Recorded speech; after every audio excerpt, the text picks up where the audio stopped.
Welcome to Dímelo, a new series from GLAAD where we're bringing together queer comedians from all across the Latina community and asking them to tell me about it. I'm your host, comedian, writer, and at 5'6", still not as short as a gay man's patience behind a slow walker, Gabe Gonzalez. And today our guest is an incredible stand-up comic, writer, and performer. Please welcome to the show, Veronica Garza. Hi, Gabe. Thanks for having me. I'm very, very excited to have you here. Yeah. And I do want to say, are you team slow walker? I've recently started repping slow walkers for a number of reasons. I'm coming to their defense. I think they've been maligned for too long. So I will say this, hot take, New Yorkers walk slower post-COVID. They did. Because we didn't walk for 3 years. So, right. I don't think that's a bad we've thing. all slowed down, and I've learned patience. No, I drank the fast walker Kool-Aid. Everyone was like, you're gay, drink an iced coffee, walk. And I was like, sometimes people are walking slowly because they want to enjoy the day. Sometimes they're walking slowly because they're living with a disability. sometimes they're walking slowly because they feel like it. I have short legs. I'm the one person that's shorter than you. And so it's just harder for us to walk faster, so just let life go. Of course. Yeah, you're exactly where you need to be. Our fast walking is tall people's normal pace. We're we're supposed to be late, so. Thank you. That explains why. Yeah. That's why we're late to everything, right? I'm exactly where I need to be, 10 minutes later. Thank you. It's an inherited trait. There we go. There's nothing we can do about it. There we go. I love that. Okay, Latinos are late because our legs are short. You heard it here first. That's right.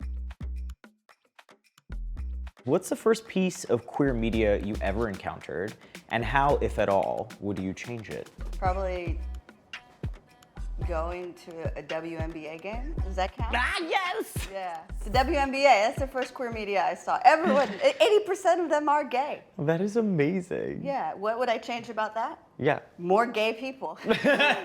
Let's aim for 90. Come on, we could do better. I feel like that's changed. This was 1996. Yeah. So yeah, but I feel like now it might be 90% gay. These aren't the facts. I don't know the stats at all. But one can hope.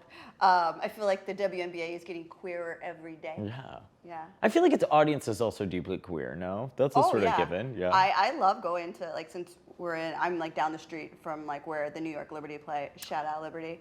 Every time I go, there's at least one woman in the audience that I want to avoid because we've been on a bad date.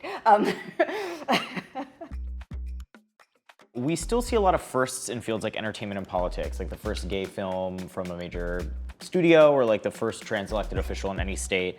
And while it makes sense to kind of celebrate these moments, even though we're in 2023, I do feel like there's kind of a weird obsession culturally with naming people firsts. Let's celebrate you for a moment. What is your first? What would you be the first of?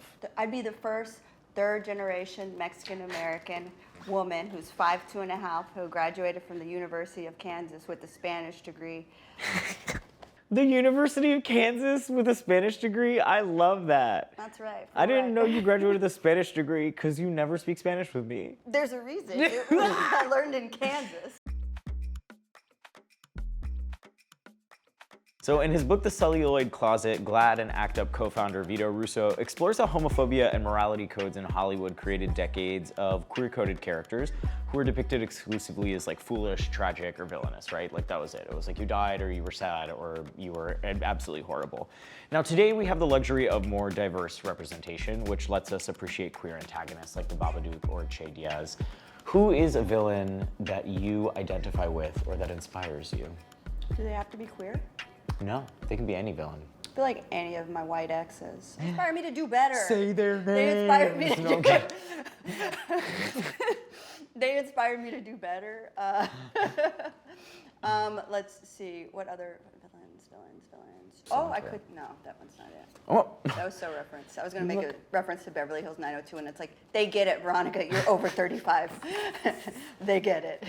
Today we're interviewing queer elders in the community who love sports. That's me. I do want to hear the 90210 as an enthusiast myself. Oh, Vanessa Marcel's character. She's a cousin of Brandon Brenda, and then she was dating David for a little bit. You're thinking of the wrong actress. Vanessa Marcel, the one that was married to Brian Austin Green? I'm thinking of Valerie. That's Valerie, but yeah. Ugh. This entire interview has been hijacked. I'm done. I'm done. Have fun doing it yourselves. You do mention that you don't speak a lot of Spanish or didn't learn a lot of Spanish growing up, and this is super common for first, second, third generation Latinas in the US in particular. But what is one word, as the holder of a Spanish degree, what is one word in Spanish you think everyone can understand? Pendeja. Pendeja. How would you delicately translate that for our audience? That's not smart. Yeah. If they haven't got it by now. I feel like it could be also kind of like a loving taunt, though. You know what I mean? Yeah, like. And my mom must have really loved me. Veronica, you are from Texas, as you mentioned. That's right. Classically the home of famous Tejano singer Selena, who was played by a Puerto Rican, Jennifer Lopez. If you had to play a Latina icon in a biopic, who would it be? Who are you playing? I'd play. I was gonna say I'll play Yolanda Saldivar. Cut the cameras. We can't say that. We can't You just say asked that. what villain I would be. Yeah, Jeez. well, that was the villain you should have chosen. You gotta be challenged. I just thought about it now. There you go. Okay, rewind. Rewind. Veronica, what villain most inspires you? She doesn't inspire me, though. No. Let's move on to our final segment.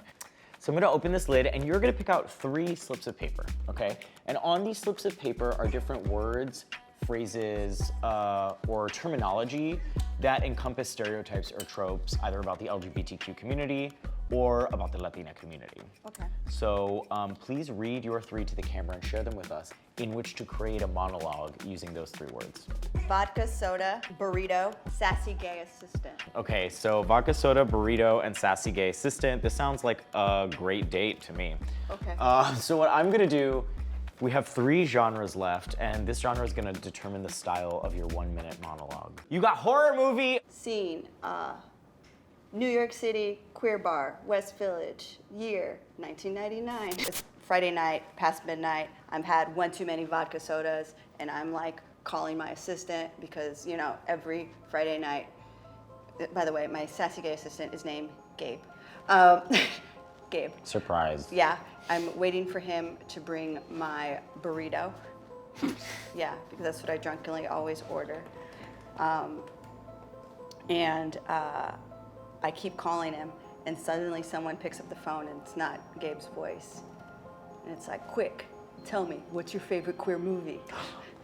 And I'm like, I don't know. And they're like, you gotta think quick. And I was like, bring it on.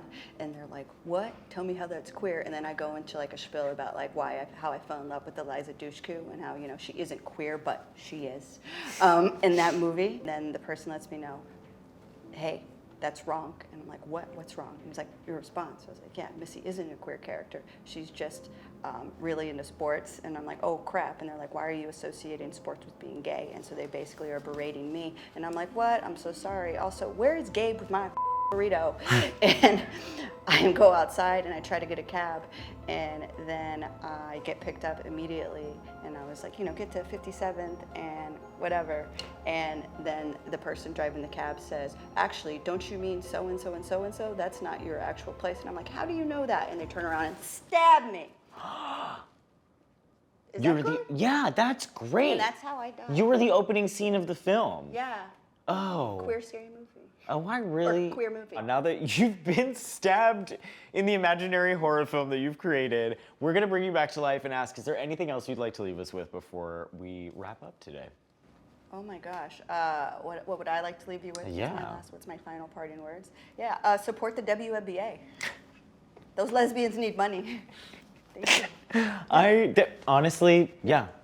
Thank you so much for coming by, Veronica Garza. I'm so excited that we got a taste of your comedy, a taste of your unfortunate death at the hands of a fictional horror character. Queer movie. And I'm glad that we could bring some lesbian characters back to life.